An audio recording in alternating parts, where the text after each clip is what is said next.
Hey, I'm Alan Gay, and this is Now D1 Speaks. We got a special show tonight. We're doing something a little bit different. We've got Adam Battersby with us. He is the owner of ProBatter Sports. I think it's going to be a lot of fun. It's an interesting story. It's pretty cool technology, and I think we're really going to enjoy this. Hey, Adam, are you here? I'm here. Yes. Thanks for having me. Thank you so much for being here. This is really exciting. Why don't you give us a little background? Maybe kind of talk about some of your athletic ability when you were younger, and really just kind of lead us up to pro batter. Yeah, sure. So, first off, I'm Adam Battersby from ProBatter Sports. And if anyone doesn't know what ProBatter is, we make video pitching machines for baseball, softball, and cricket as well. So basically, you see a big video image of a pitcher winding up before the ball comes out of a hole in the video screen. And our top line machine actually has a big color touchscreen. So you get any one of 10 different pitches from 40 to 100 miles an hour to any location inside and outside the strike zone. And then we also have conversion kits for other manufacturers' machines like the Iron Mike and the Hack Attack. And my background basically before this was I grew up always playing baseball. I was a decent hitter, especially with the fastball. The problem was when it comes to the curveballs, that's what gave me and a lot of other baseball players issues. So growing up, we had a Jugs two-wheel pitching machine in my backyard. It was a great machine. You know, you hold the ball up, put the ball in the machine. Sometimes the ball went through smoothly. Sometimes it didn't. Sometimes it's harder to get your timing down. But the biggest factor was when you switch from a fastball to a curveball, you have to adjust the dials, tilt the machine, throw some test pitches.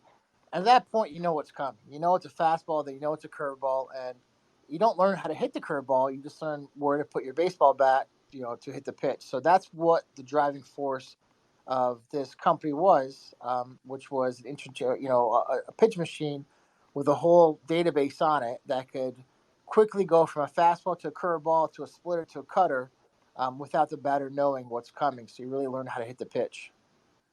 Hey, man, that's pretty cool. So just Yeah. kind of give us an idea.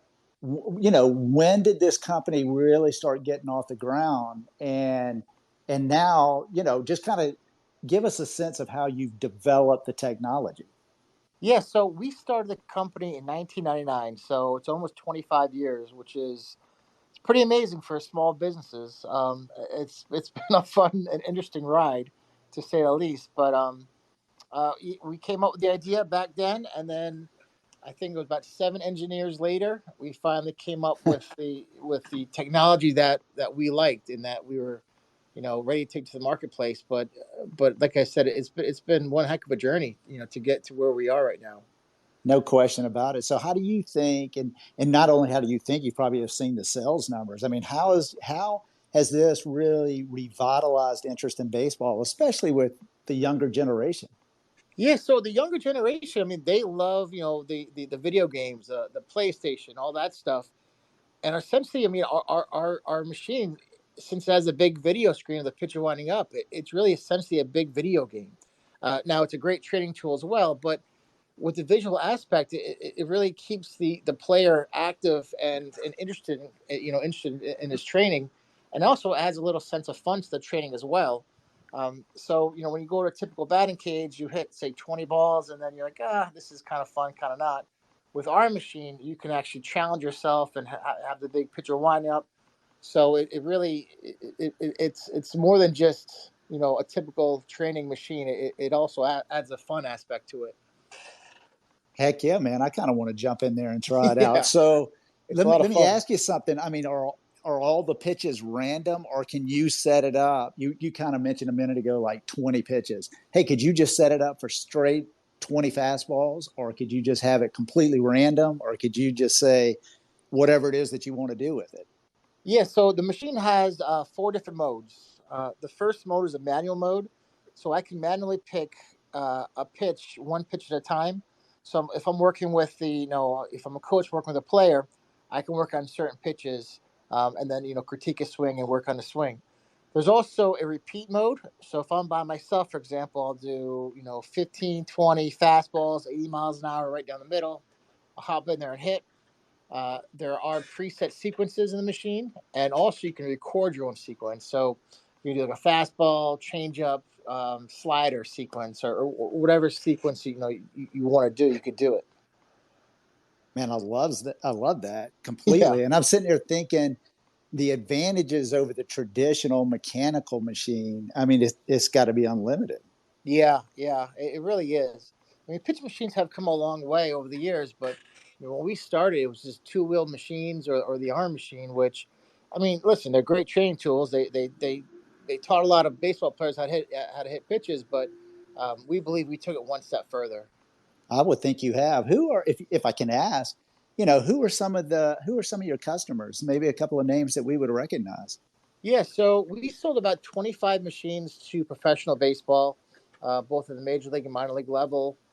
We sold a bunch of machines to colleges, most notably University of Florida.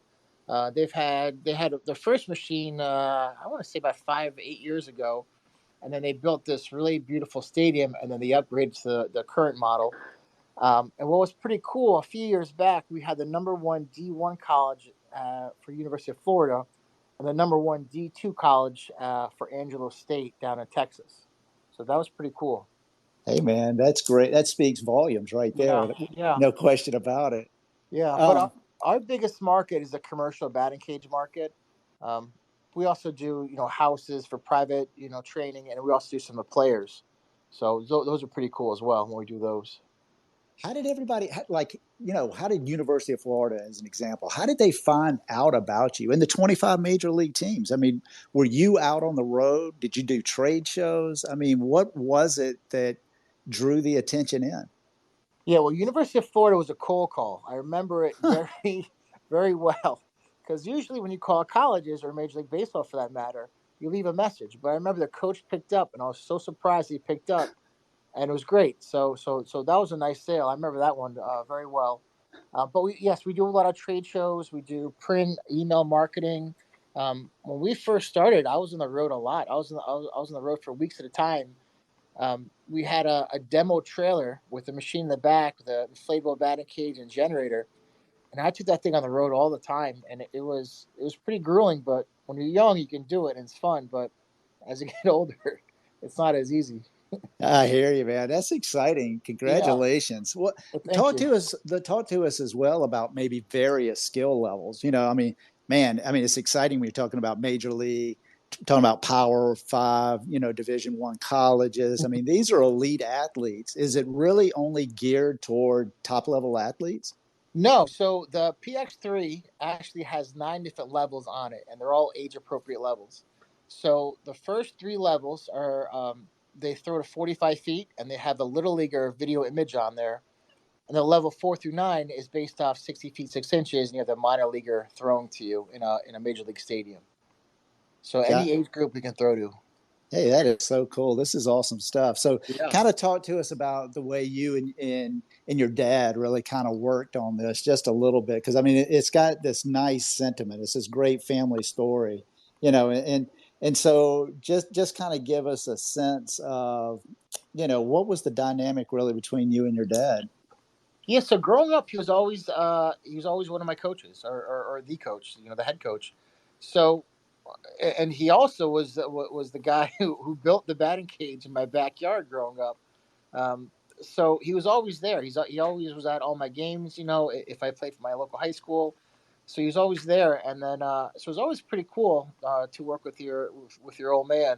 I mean, working with family always has its issues, but he also is a full time lawyer. So therefore, we didn't always work together in the same office, but he was always involved, which was definitely nice. I would say it was nice. That's a Yeah. great relationship, man. Very, very lucky. Very fortunate to be able to not only to work with just family in general, but really to be able to work with your dad and be doing something that you're just so passionate about. Yeah, yeah. So it's been a fun ride, really. I bet it has been. One thing that's interesting about baseball in general, always it has kind of had the reputation of being a little bit slower in developing in Yes. regards to technology. You know what I mean? And Yeah. just think, even replay. It just seems like baseball is just now starting to get into replay, where football's had replay 20 plus years Exactly. easily. Yeah. Right. So, do you see? I mean, you mentioned the 25 MLB already in several colleges, but I mean, are you seeing maybe a little bit of a change where there's a new dynamic in baseball and they're grasping newer technology? Yeah, absolutely. So I I forgot who told me this. I think maybe it was my dad that it took Major League Baseball something like 10 or 15 years to actually use a radar gun. I guess their old way with the stopwatch they thought was more accurate, but they finally adapted to the radar gun. But absolutely, they're coming a long way. So when we first started, our pitch machine at the time was $75,000. So when you're trying to sell a $75,000 pitch machine, when the next lowest is like 7 grand, it was it was hard. It was very challenging because they're asking, well, who uses this? Why should I pay 75,000? But luckily, we had a few early Major League Baseball customers, which helped with the transition. So that was definitely nice. But Major League Baseball is definitely they're coming a long way. I mean, the analytics and the scattering reports and all the technology that they're using, they're where they're where they should be right now. I think. Yeah, it's definitely ramped up tremendously, and I don't think college baseball is all that far behind, honestly. No, yeah, they're right there too. Because college baseball, I mean, they're dumping tons of money into their programs for the new facilities and technology and all that stuff because they have to compete with all these big name recruits. No question about it. It's big business, no It doubt. is absolutely. So let me ask you: are you only focused, or are you only capable of serving a baseball market, or are there other markets that you're able to help as well? Yes, we do baseball, softball, and cricket. Now, cricket is a market we never expected to be in, but it turns out the cricket teams went to the Major League Baseball spring training facilities to see how they train, and that's how we got our foot in the door with cricket. So we sold to the ECB, which is the UK national team, the Australian national team, the ICC in Dubai, which is the International Cricket Council. So it's been pretty cool. It was an unexpected market and definitely a welcoming market, to I say can the see least. it. I mean, it makes a ton of sense, no question about it. And obviously, softball makes all the sense in the world as well. I mean, Yeah, softball's huge. I mean, these fathers they pay a lot of money for their daughters, and it's crazy. Um, softball's big business as well, no it's a question. sleeping giant. Absolutely, it is. Hey, who do you have any competitors that are doing something really just like you? I'm not talking about the prototypical mechanical machine, but do you have any competition? We do. There's one guy at Georgia who's we don't. He's out there. We don't really have to compete with him very much. He's a small time company. We might lose a sale or two to him, every few years, but I wouldn't really say he's a main competitor. He does this a similar machine though. And then there's a new Canadian company that just started doing it as well, but it's like 10 times the price of ours, Hmm. and he only has a few in Major League Baseball. And I don't know, just selling the Major League Baseball alone, it's a tough market. So I'm not quite sure, how long they'll be around, but we'll see. We always welcome competition. Certainly, but it sounds like you are unquestionably really the leader in the market. Yeah, yeah, we've been around for a while. We sold a ton of machines, and I would say we have the bigger name out of all three. Gotcha. Well, tell me, who is ECMMS, and what is that relationship, and maybe what did it do to necessarily really kind of spur you on? Yeah, so we signed with them a few months ago, and they're basically a division of Foxconn, and Foxconn is the number one contract manufacturer in the world. So they're huge. They do iPhones, iPads, all that stuff. And right now they're manufacturing all of our machines for us, which has made our life a lot easier. So all we do now is we take an order, we send them a PO, they take care of it, they manufacture it, they create it up, and they ship it. So it's definitely made our lives a lot easier. I bet it has. That's phenomenal. And Yeah. so let me ask you something. Do you have like a showroom, or are you only placing orders as you're making sales? So right now we do have a showroom. So we've had our own warehouse and manufacturing plant here for past 20 almost 25 years. But now, since they're going to be doing all the manufacturing, the shipping, and all that stuff, we're not quite sure what we're going to do now. We don't know if we're going to downsize to a smaller, nicer office, or keep our warehouse with a nice showroom in the back like we have now, or maybe open a training facility. Those are all good questions that we have to figure out. It's a good spot to be in, and it kind of really leads me to thinking about the future of baseball training. I mean, where do you see the company really going here over the next 10, 15, 20 years? Yeah, I mean, with this new PX3 that we came out a few years ago, we brought the price down almost in half from the previous model. So we think we can do a lot more volume. In the first, say, 20 years of business, we only sold to a few high schools. And just in the past 3 years alone, I think we sold about a dozen machines to high schools. So Wow. we would like to hit that market a little harder, like to do more home installs, more major league teams, more colleges, more facilities, and possibly branch out to other sports as well. I mean, we've been approached by a few customers who want us to do other sports. So I don't know. Well, I guess we'll see. That's exciting. So let me ask you, what led to the reduction in price? Was it just the availability of technology in itself just coming down in price, or how were you able to cut the price?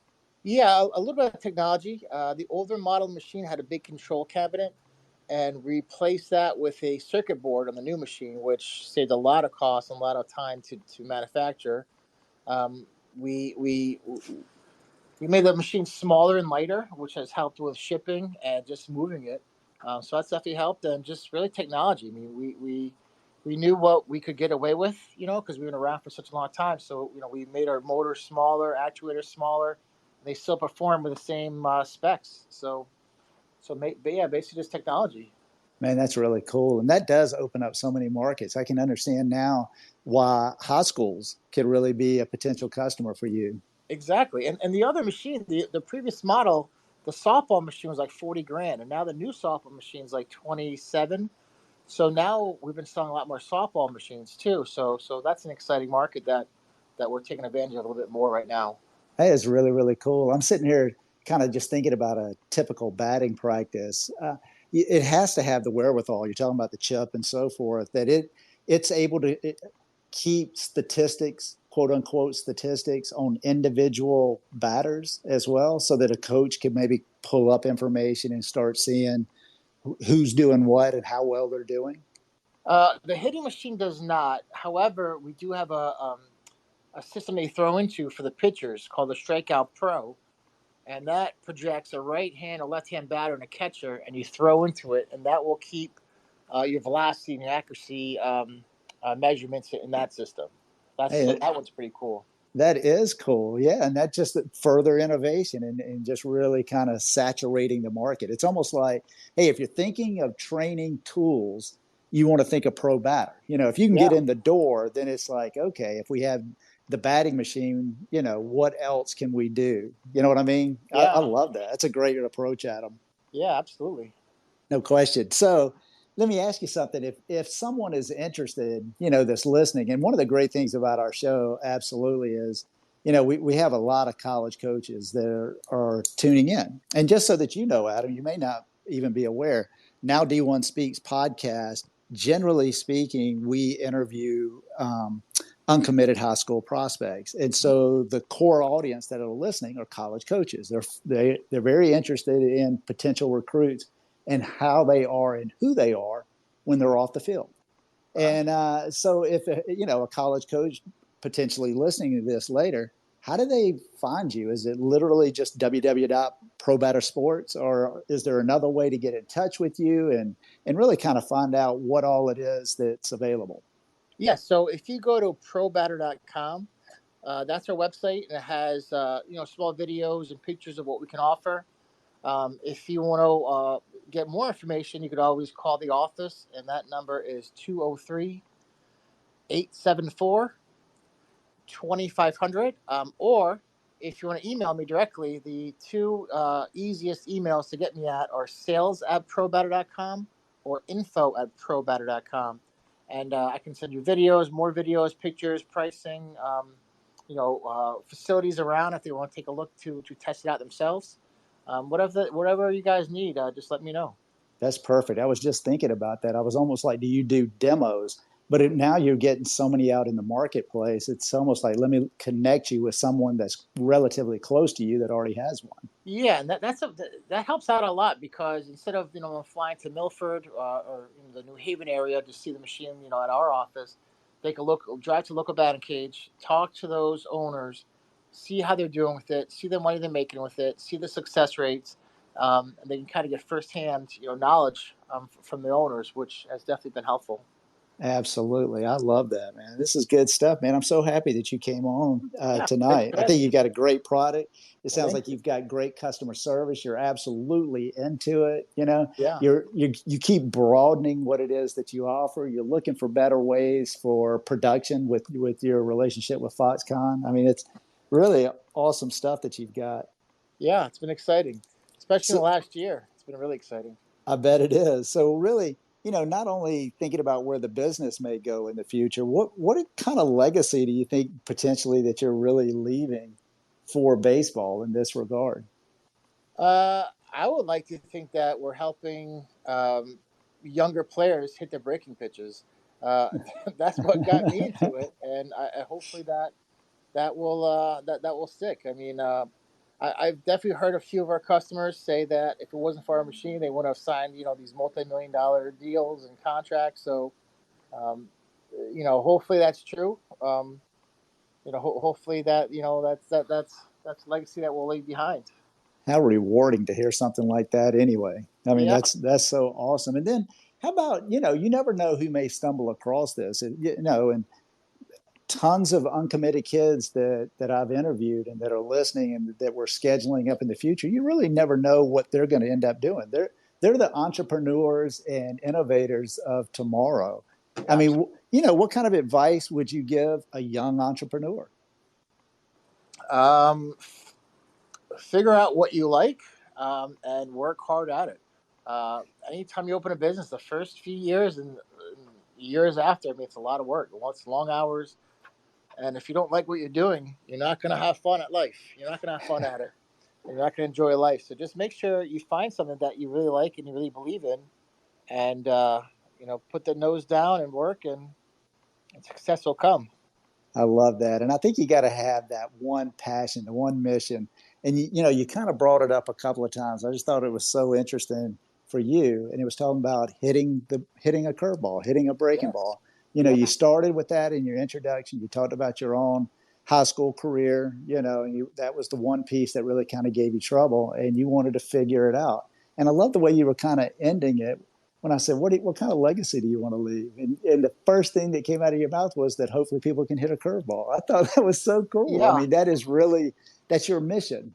Yeah, I mean these pitchers nowadays. I mean they're throwing harder. They're throwing more breaking pitches. They're throwing, now they have the spin rate, systems that measure, the breaking pitches. And if a good hitter hits 300, they're failing 7 out of 10 times. So hopefully with our machine, they could get better prepared to hit those breaking pitches, increase the batting average and have more success.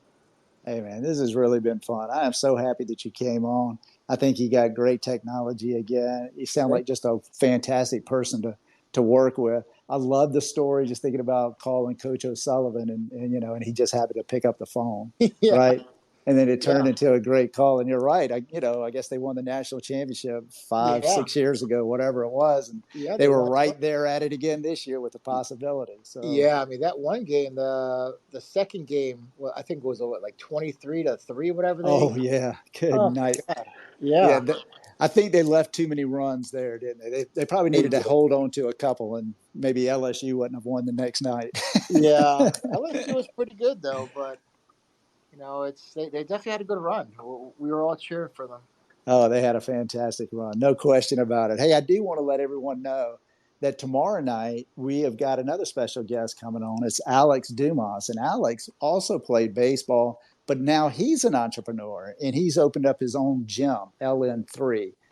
He's an athletic trainer. He's a personal trainer. He's had a really varied past that included a ton of athletic ability, and now he's just kind of helping athletes. So I would absolutely say tune in tomorrow night, 9 o'clock. You're going to get to hear from a personal trainer. Hey, Adam, again, thank you so much for spending a little bit of time with us. I wish you nothing but the best of success. You know, Thank you. I, I hope that, and I have a feeling, that Pro Batter is just really going to become, if not a household name, it's going to become a baseball athletic name, a training name. You know what I mean? We sure hope so. Absolutely. Hey, thank you guys for tuning in. I think we're going to end it here for tonight. So good night.